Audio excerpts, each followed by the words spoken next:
July 1st, and we've just hiked the trail that runs east along the north side of Tenakee Inlet from the boat harbor at Tenakee Hot Springs.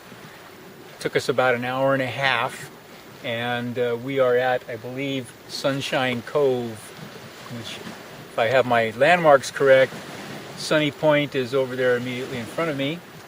And as you can see, there's some old construction here. The inlet has been occupied, of course, since time immemorial, especially the hot springs, by the natives, the Tlingits and Aleuts. I believe the Aleuts have been in here, but the Tlingits certainly. And there's been commercial activity by white men, I don't know how else to say it, Europeans, Americans who came in here since about the mid-19th century. So how long is that? 160, 170 years there's been people working in here doing different things. And what we have here is the remains of an old wharf. Don't know how old it is, have to check the history books to find out. But there used to be a cannery, the next cove over, Cannery Point, Cannery Cove, and just a lot of old relics from... Well, there's a lot of history here. A lot of history here from the past. A lot of history in the village. For example, the Snyder Mercantile Store has been operating since 1899, and the bakery building has been there since 1902. So there's been activity in here, a lot of it, over the years for a long time. The trail we just walked from the harbor east to the suspension bridge that covers the river, that goes across the river, is probably, what would you say, Laura, a 2? Yeah, I'd put that at a 2 out of 10 for hikes. For 10 being the most difficult, something like Kalalau Trail, where you know you need some... you have to actually worry about your life. Yeah, where you have to actually worry about your life.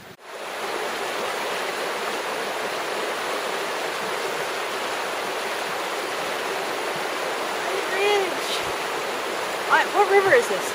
I don't know. Great. I think we're maybe a mile and a half from the harbor. Yeah, but this is part of the Tongass National Forest. I believe so, yes. And we were told that this is a very nice hike. The trail is extremely well maintained. Well maintained. There are boardwalks and footbridges over the rough spots, and it's well defined. There are places where it gets pretty narrow and somewhat overgrown, but not bad it's still an easy hike. Easy hike.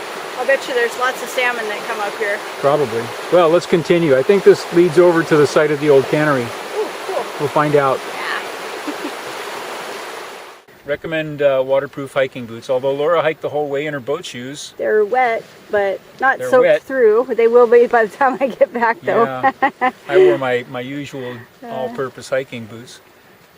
And but it fairly easy hike, but it steps up to maybe a 3 or 4 out of 10 on the order of difficulty after the footbridge.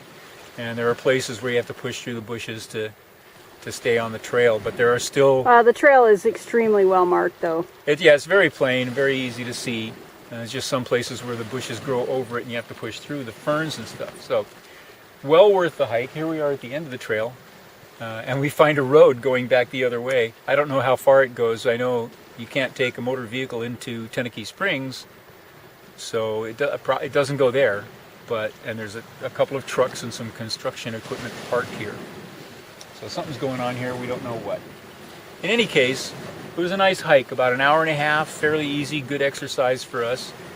And now we have an hour and a half back. Now we have about an hour and a half to walk back. It was a beautiful hike. It's wet, green, and beautiful. So we're going to head back to the harbor. The seine fleet is beginning to trickle in. There's an opening on Thursday out in Chatham Strait, so they're coming in, getting ready for that. And then, of course, Thursday is 4th of July, the 4th of July parade at Tenakee Springs. Made the decision to stay for the 4th of July. We're going to stay for the 4th of July. And we went and did some shopping at the Snyder Mercantile Store and picked up some essentials. Had a burger at the Party Time. Had a burger at Party Time Bakery.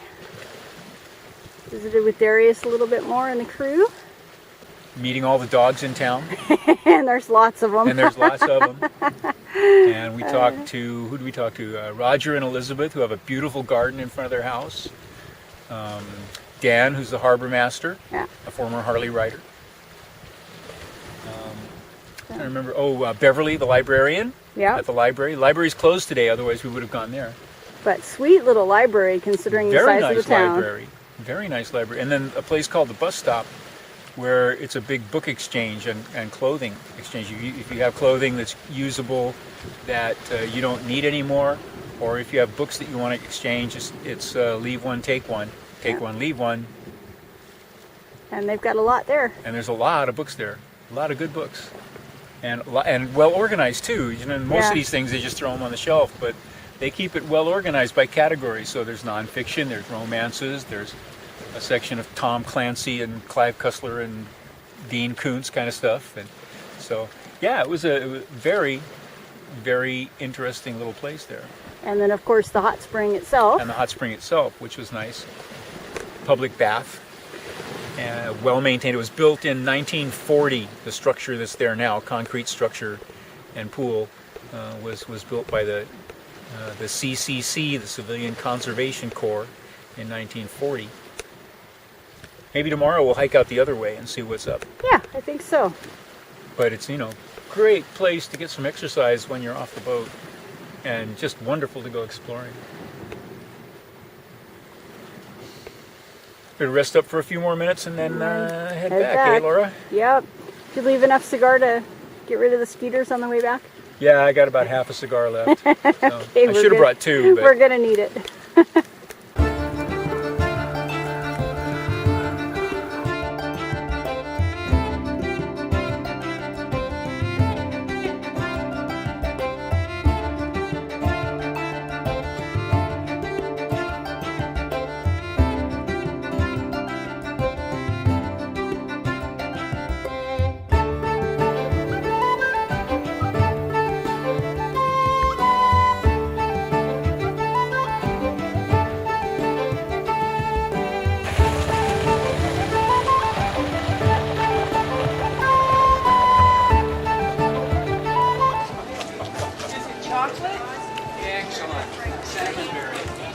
Double.